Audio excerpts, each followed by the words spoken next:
de ces jours, tu remercieras Gina d'avoir eu la bonne idée de me prendre en charge. Mais de quoi tu parles?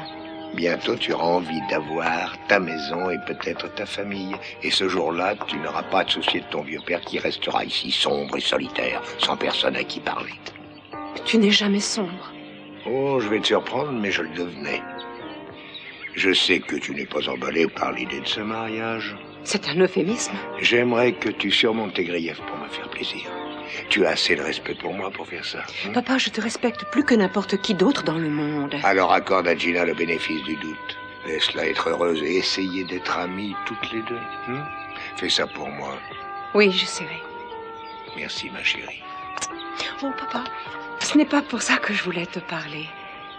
Je veux te faire une proposition. Pas pour la propriété. Oh non, je voulais te parler de l'hôtel. Ah, très bien, je t'écoute. Voilà, tu prévois de créer un restaurant sur la terrasse de l'hôtel. Mon idée, c'est que tu veuilles bien me laisser m'en charger. Je m'occuperai des soumissions pour la construction, du choix des décorateurs, des paiements, enfin tout. Non, je prendrai tout en charge, depuis le dessert jusqu'à la musique. Tu vois, la cuisine doit être bonne, le décor original et luxueux et les spectacles remarquables. De bons orchestres dynamiques, des chanteurs à la mode. Tu verras que tous les jeunes de Santa Barbara vont s'y bousculer. Les jeunes n'ont pas les moyens de s'offrir les prix élevés qu'on va demander aux clients. Mais non, pas les gamins, papa. Les jeunes cadres, bien en place. Tu vois, ils travaillent beaucoup et toute la journée. Ils gagnent bien leur vie et ils aiment les endroits agréables pour s'y détendre.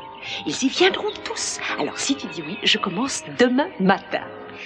Je ne peux pas te dire oui, chérie. Pourquoi? Eden, tu es une jeune femme pleine d'idées et de talent et je suis fier de toi. Mais... Tu vas encore me refuser ça? Oui, ma chérie. Je ne peux pas le croire. Je vais être franc avec toi. Je ne suis pas convaincu que tu sois réellement prête, ni douée pour les affaires. Douée pour les affaires? Je travaille pour les entreprises Capwell depuis mon retour à Santa Barbara. Oui, tu as fait du bon travail, mais tu n'avais pas beaucoup de responsabilités ni d'autorité. Tu te moques de moi?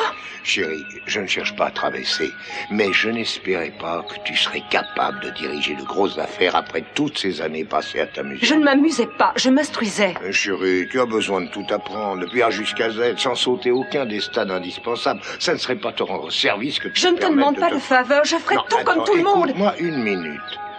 Pourquoi es-tu aussi pressé? Prends ton temps, efforce-toi d'abord de savoir exactement ce que tu veux faire de ta vie. Je le sais. Oh, mais...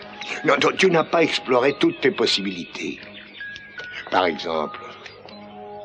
Eh bien, peut-être une maison de couture. Une maison de couture, moi? Mais d'où tu sors cette idée stupéfiante? Ah, tu as toujours eu beaucoup de goût et de style. Et tu pourrais commencer dans cette voie. Oh oui, et Gina pourrait venir m'acheter ses robes du soir. Mais non, voyons, tu ne m'as pas compris. Je t'ai très bien compris. Ta proposition ne vaut rien.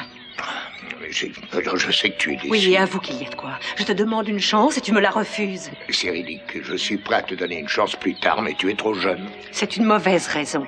Channing aussi était jeune et tu n'as pas attendu pour lui donner un poste tout près de toi. Non, ne déforme pas les choses. Non, je ne déforme rien du tout.